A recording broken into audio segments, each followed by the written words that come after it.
जय श्री कृष्ण, राधे राधे।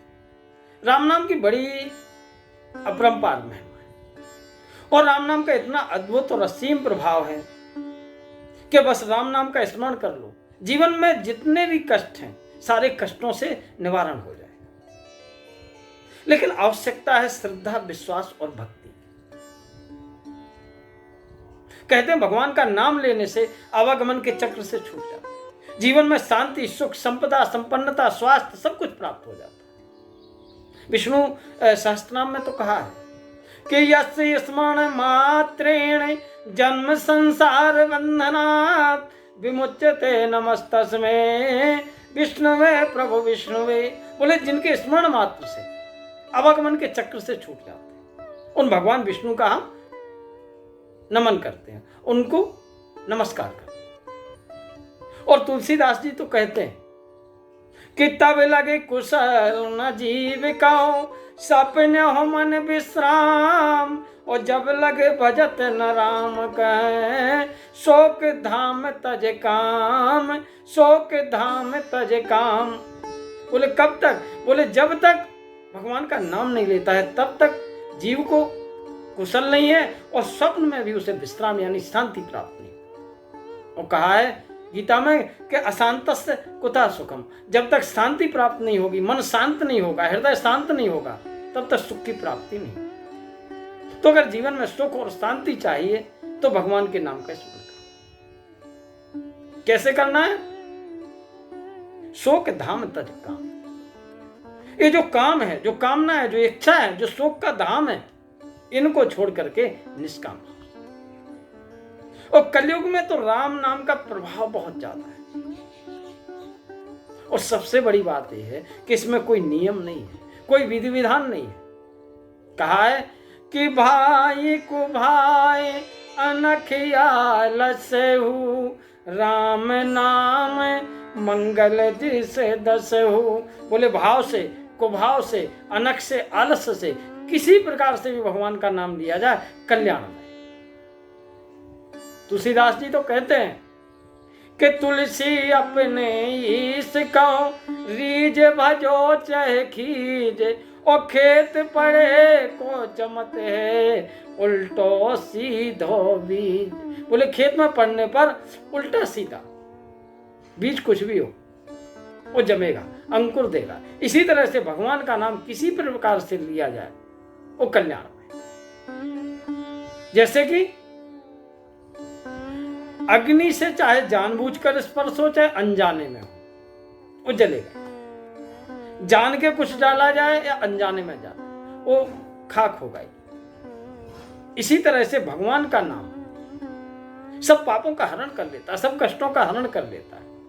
कहा है शास्त्रों में कि हरिहरति पापानि दुष्ट चित्तेरपि स्मृता, अनिच्छापि संस्पष्टो दहते ओहि पावका। बोले हरि इतना नाम लेने से सभी पाप नष्ट हो जाते, चाहे वो किसी प्रकार से दिया जाए। जिस तरह से अग्नि बिना इच्छा की अग्नि का स्पर्श हो जाए तो जला ही दे। तो भगवान के नाम का इतना प्रभाव चाहे जैसे लिया जाए, और कलयुग में तो इसका बहुत ही प्रभाव।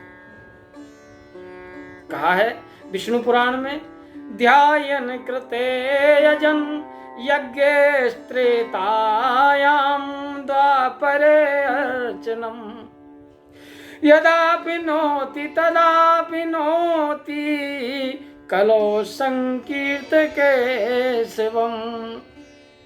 बोले सतयुग में ध्यान से, त्रेता में यज्ञ से, और द्वापर में पूजा करने से जो प्राप्त होता है वो कलयुग में भगवान का नाम लेने से।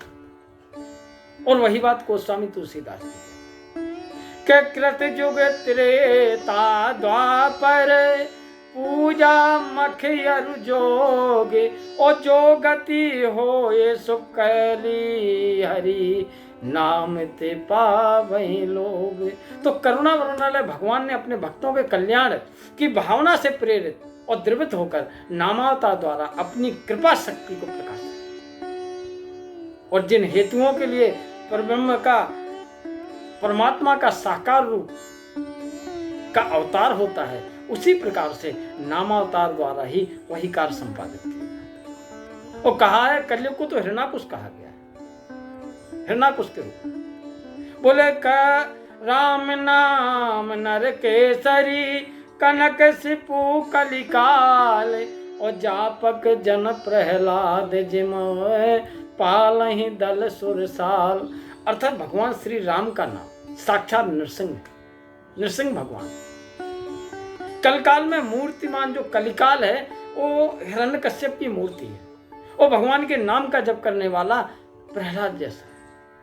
तो जिस तरह से हिरण्याकुश के अत्याचारों से त्रस्त प्रहलाद की रक्षा की थी, इसीलिए कलिकाल के कष्टों से और अत्याचारों से, पापों से त्रस्त हुआ जब जापक भगवान का नाम लेता है, तो नरसिंह के रूप में आकर के उन्हें उन कष्टों से और पापों से छुटकारा दिया। तो राम नाम का जो है अमित प्रभाव है।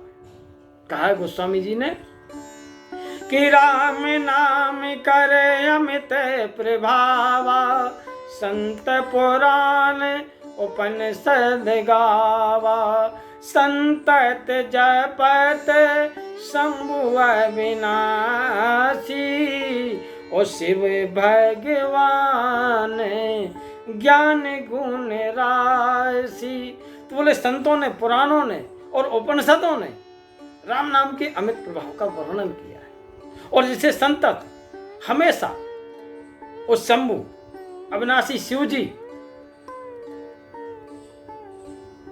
कहते हैं नमामि समीशान निर्वाण रूपम विभुम व्यापकम ब्रह्म वेद स्वरूपम। वो भगवान ज्ञान गुण के राशि, हमेशा भगवान के नाम का जिक्र, क्योंकि नाम के प्रभाव को शिव जी से ज्यादा कोई नहीं जान सका, शिव जी से अधिक कोई जाना ही नहीं। कहते हैं कि नाम प्रभाव जान सेवनी को, काल कोट फल कीने अमीय को। बोले नाम के प्रभाव शिव जी ने बहुत अच्छी तरह से जाना है, इसीलिए तो जलत सकल सुर वृंद विषम गरल जय पान किए, कस न भजे मन मंद को कृपाल शंकर सरिस। बोले जब समुद्र मंथन में हलाहल विष निकला, तो सब पर कृपा करके भोलेनाथ ने उस विष का पान। तो कहते हो बच कैसे गए? किसी ने पूछा शिव जी से, बोले मेरे हृदय में राम है, और ऊपर से जब विष आया तो विष और राम जब दोनों मिले तो विश्राम प्राप्त। तो कहा है ना को विश्राम की पाव बिना भगवान के वजह। तो क्या हो गया? विष और राम मिलते ही विश्राम हो गया और गले में ही अटक गया, तो शोभा बन गया। क्या बन गया? नीलकंठ कहलाने लगे। तो शिव जी बहुत अच्छी तरह से जानते हैं। और सच बात तो यह है कि सभी शास्त्रों में, वेदों में, पुराणों में सिर्फ भगवान के नाम की महिमा का वर्णन है। कहा है कि आलोड्य सर्वशास्त्राणि विचार्यं च पुनः पुनः इदमेकं सुनिष्पन्ना ध्येयो नारायण सदा। बोले सभी शास्त्रों का मंथन करने पर, बार बार विचार करने पर एक ही सार निकलता है, एक ही सारांश है कि हमेशा भगवान नारायण का स्मरण करना चाहिए, तभी कल्याण हो सकता। और जैसे शिव जी ने भगवान के स्मरण करके विष को अमृत बना दिया, उसी तरह से कलयुग में कई उदाहरण है। एक हमारी मीरा जी का उदाहरण है कि राणा भेजा विष का प्याला, मीरा ने अमृत कर डाला। राणा जी ने विष भेजा, चरणामृत कहे, तुमने चरणामृत समझ के पी और अमृत का प्रभाव दिखाया। एक बार राणा ने सांप को पिटारी में बंद करके भेजा, कहा यह सालक राम जी। राणा भेजा सांप पिटारी और सालक राम बने बनवार, तो सालक राम बन गए। तो नाम का इतना प्रभाव है और सभी शास्त्रों ने इसका गान किया है। और रामचरितमानस में भी तुलसीदास जी से पूछा किसी ने कि इसमें है क्या, तो कहते हैं कि यह महर गोपति नाम उदारा, अति पावन पुराण स्रोत सारा। मंगल भवन अमंगल हारी, उद्रिभवो सुदशरथ अजिर बिहारी। बोले इसमें क्या है रामचरितमानस में? बोले यह मैं रघुपत नाम उदारा। बोले कैसा है? अति पावन पुराण श्रुत सारा। बोले इसमें और कुछ नहीं है, भगवान का नाम है जो मंगल का भवन है और मंगल का हरण करने वाला है, और जिसे वो त्रिपुरारी, वो शिव जी, वो कल्याण के देवता शिव जी हमेशा जगदम्बा पराम्बा जगत जननी उमा के सहित हमेशा जिनका जाप करते, तो इतना प्रभाव है